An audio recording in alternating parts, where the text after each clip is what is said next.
പ്രവാസത്തിന് ശേഷം യേശുക്കുഞ്ഞും മാതാപിതാക്കളും തിരിച്ചു പോകുന്ന വേളയിൽ രസകരമായ ഒരു അനുഭവം ഉണ്ടായതായി ഒരു ഐതിഹ്യമുണ്ട്.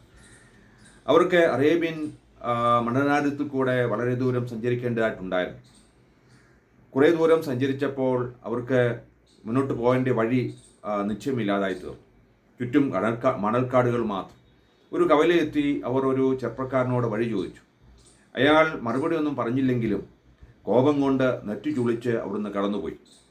കുറേ കഴിഞ്ഞപ്പോൾ മറ്റൊരു ചെറുപ്പക്കാരനും ആ വഴി വന്നു. അയാളോടും വഴി ചോദിച്ചു. അയാൾ വളരെ സന്തോഷത്തോടെ വഴി കാണിച്ചു കൊടുക്കുക മാത്രമല്ല, നസ്രേത്ത് വരെ അവരെ അനുഗമിക്കുകയും ചെയ്തു. അയാൾ മടങ്ങിപ്പോയപ്പോൾ യേശുവിൻ്റെ അമ്മ മറിയ യേശുവിനോട് ചോദിച്ചു, ആ യാത്രക്കാർ രണ്ടുപേർക്കും എന്ത് സമ്മാനമാണെന്ന് നൽകുവാൻ ആഗ്രഹിക്കുന്നു? ഉണ്ണീശു പറഞ്ഞു, അവർ യുവാക്കളാണ്, വിവാഹം കഴിച്ചിട്ടുമില്ല. അതുകൊണ്ട് ഒന്നാമത്തെ യുവാവിന് സുശീലയായ ഒരുവളെയും രണ്ടാമത്തവന് ദുശ്ശീലയായ ഒരുവളെയും ഭാര്യയായിട്ട് നൽകുവാനായിട്ടാണ് ഞാൻ ആഗ്രഹിക്കുന്നത്. ഇത് കേട്ട് വളരെ വിസ്മയത്തോടെ മറിയ യേശുവിനോട് ചോദിച്ചു, എന്തുകൊണ്ടാണ് നീ അങ്ങനെ പറയാനിടയായത്? യേശു പറഞ്ഞു, ആദ്യത്തെ മുരട്ടു സ്വഭാവക്കാരനെ അയാളുടെ സൽസ്വഭാവിയായ ഭാര്യ പൗത്രീകരിക്കും.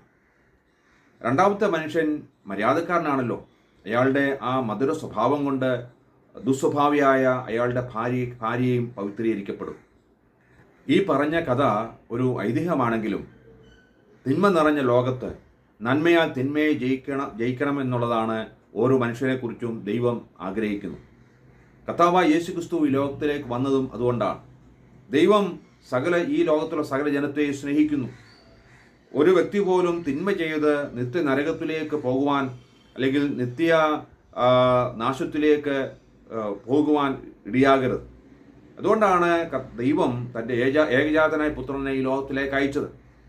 വേദോസം പറയുന്നു, തൻ്റെ ഏകജാതനായ പുത്രനിൽ വിശ്വസിക്കുന്ന ഏവനും നശിച്ചു പോകാതെ നിത്യജീവൻ പ്രാപിക്കുവാൻ തക്കവണ്ണം അവൻ ലോകത്തെ സ്നേഹിച്ചു. യോഹന്നാൻ സുവിശേഷം 3-16 വാക്യം.